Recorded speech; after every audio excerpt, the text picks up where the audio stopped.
So it sounds like your transition into LA was, from a mental standpoint, better than what your experience was moving to New York. 100%. I felt free again. I could actually live my life in a much happier way.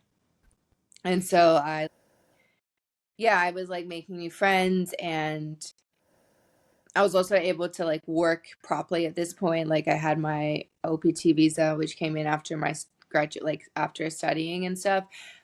And so I was really like fitting in, enjoying myself, and like making friends. And but my biggest issue was like, once again, I was like avoiding like necessarily going to auditions and stuff, because I started working in like the fitness industry, and I did that as a main hideaway from eating disorders and stuff. I always found a way to distract myself. That's the best way to avoid your mental health issues, right? 100%. 100%. Did you still struggle with your eating disorder in LA? Was it as bad as what it was in New York? I struggled in a way of like, I wasn't throwing up and I was eating, but I hated the way that I looked. And so, like, I would never go shopping for clothes or anything because I felt so embarrassed and ashamed of my size. And like, I wasn't big at that point at all. I was probably like a size 8, a 6 to an 8. But Yeah. I just felt like I was like not worthy of living in the city. And I hated myself for not being out, for not being able to stop eating and stuff. So that obviously would have either triggered or contributed to your depression, and uh, you still, again, you've got a probably a better network of friends and people in LA, but did you still struggle with that loneliness and uh, wanting to fit in? Like, did that kind of all tie in together? Yeah, I think so. I My granddad passed away and I wasn't able to go home just because of visa situations. And I just remember finding that really hard, because when I would talk about it or something, people wouldn't necessarily understand, especially because my grandparents had like, a big part of like me and raising me and stuff, because they were in Ballarat and everything. And Yeah. it was very hard to like, a lot of people like haven't in the US haven't been in the situation where like you're literally stuck overseas and there's no way home. I don't think people understand, especially who are citizens of the US, like how lucky they are to like be able to not worry about visa requirements to get in and out, because you can be legally working here but not have a visa to get back in. Yeah. And so it's not as easy as just jumping on a 14-hour flight home. It's okay, if I'm on the other side, can I get a visa interview? When I spoke to an immigration lawyer, they're like, they may not put the OPT in your passport because you've only got 4 months left on it, so they may be like, nope. And so I don't really have a choice, because my granddad would be like, stay. But so Yeah. it was very hard to just explain. And I think that I became isolated from that because nobody really understood, but I also couldn't explain it. And I also couldn't be mad at them for not understanding. But I just got very like in my shell again. So did you disassociate yourself from that situation? 100%. And this was at the end of 2014, and I knew that my visa was expiring in June 2015. And so I knew that I needed to start getting ready to apply for my O1 visa. And I just didn't. I didn't put the work in. I didn't like, I don't know. I just distracted myself, and I just, yeah, became disassociated to everything, that I just didn't do what I needed to do. And I regret that so much. So what happened? I left the US. I was working with a law firm that I used because people had told me they were good, but I never had good vibes from them. So I went back to Australia and was working on my O1 visa from Australia. And then I met a guy who fucked up a lot of my life. And pretty much like I was going back and forth to LA a lot on just like a tourist visa. And then I just dropped off on the O1 because I didn't think that I was going to be able to get it at that point. And so but this is like when we had started like working on the show that I was creating. So I had like friends who owned a production company and stuff in New York and LA. And so I was flying back and forth to meet with them and stuff. And then this guy that I was like also in love with, that was ruining my life, and my family hated him, everyone hated him and said it was a bad relationship. I literally paid for everything because he quit his job because I could pay for everything and stuff. Like it was so fucking Oh, ridiculous. Yeah. And I was like, I need to move back to the US, and he couldn't get a visa there. And we were trying to get me a visa through the show. And so we ended up moving to Canada because Vancouver was the same time zone. It was easier for me to travel. I ended up applying for an O2 visa because someone else in the show was on an O1 visa. So it was easy for us to be connected to the O2. And then I got that, and I was traveling to LA during the week and then back to Vancouver on the weekends to see him. And then he said that I was selfish for not being there more. And so I literally went home one week and packed up my entire stuff and left and got rid of the apartment. And his mom had to come take him home. so you made a decision for yourself. Yeah, that was like one of the first times where I was like, okay, I'm done. I am done. And yeah, and I was also like now in love with somebody else. That's also another reason to leave somebody. Yeah. Not that he ever liked me back. I have those celebrity crushes too. Exactly. I tell my wife. So recently you've had some traumatic experiences. Tell us about that. Yeah, so I pretty much in 2019, first, long story short, I was applying for my O1 after the O2, and I actually really easily qualified for it this time, but my lawyer had made a mistake in my application. So she didn't fill out a form correctly. I got denied, and in the denial letter was said your attorney didn't fill out this form correctly, so we had to deny you. And she also didn't tell me that I'd been denied. So I was waiting in the US. I didn't know for like 6 days. So I'd already overstayed my visa by 6 days at that point. And Wow. then I had a dog. I had everything in my life was there. So I had to like in a span of 10 days pack everything up so I wasn't going to overstay for too long and go home. And I didn't know whether I was going to get back into the States or anything like that. And so that was like end of September, early October 2019. And then at this point, like I was like, I need to go back to the US because the show that I'd sold had started filming, but obviously it stopped when I had to leave.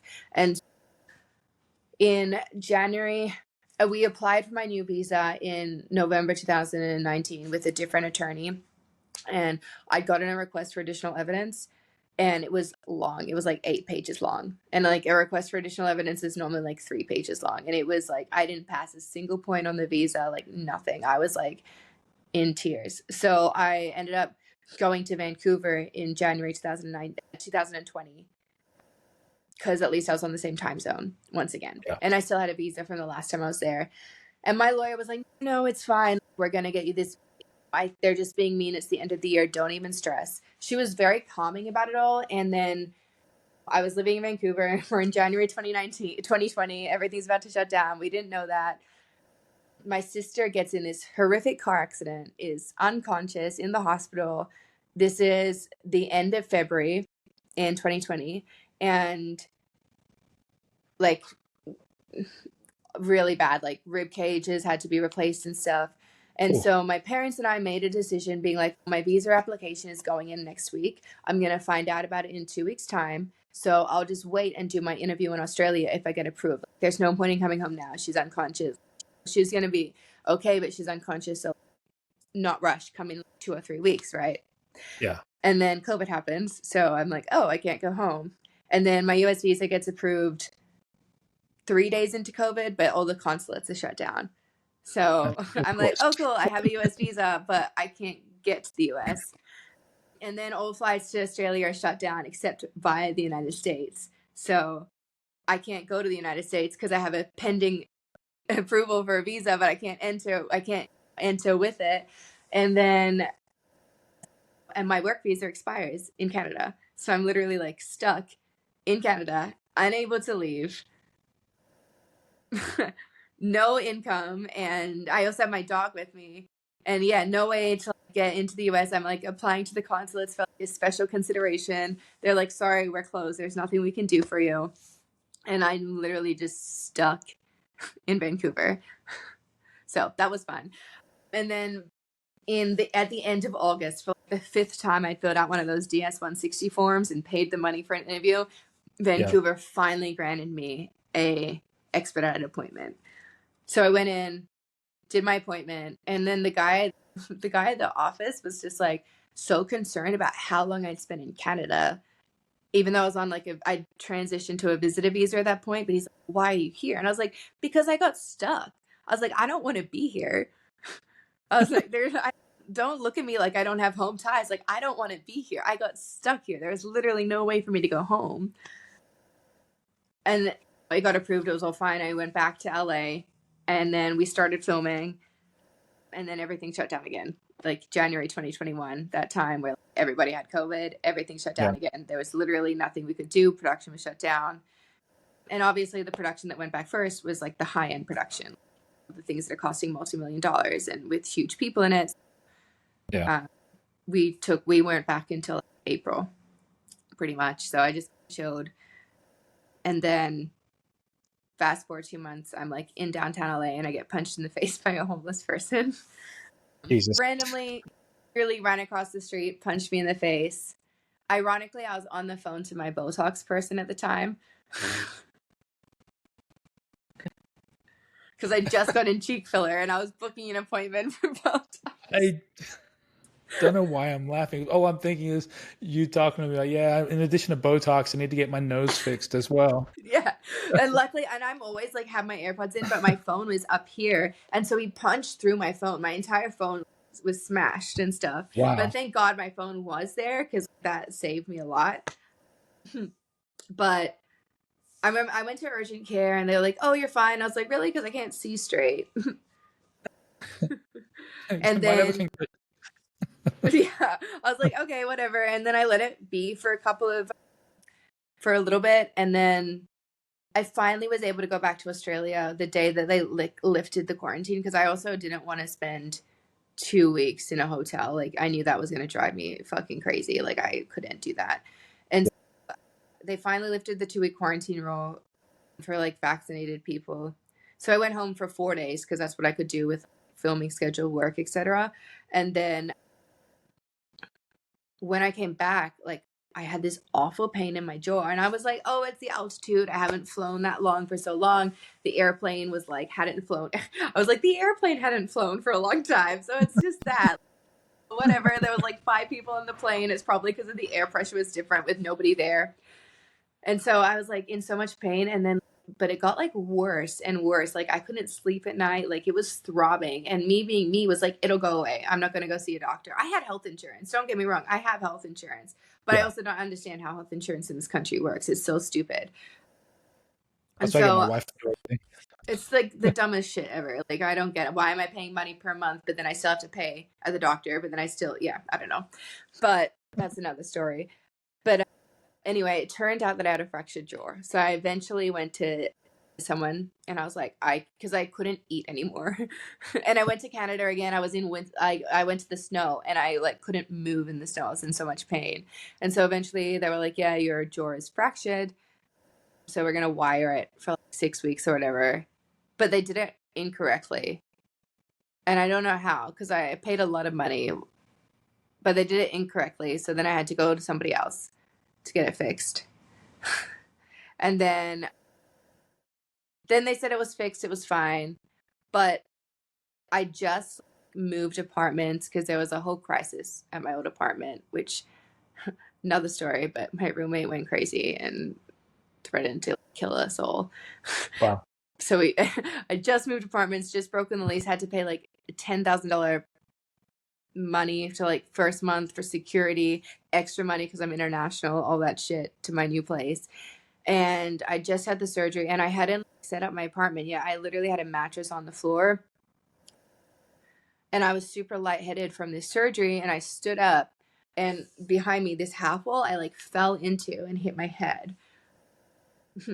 And like the same like area that I'd already been punched in the face in. And then I like passed out. I don't really remember much, but I got a traumatic brain injury from it, which led to bleeding in the brain, all that fun stuff. I was having Yeah. seizures all the time. And then ultimately ended up having to have like a huge brain surgery.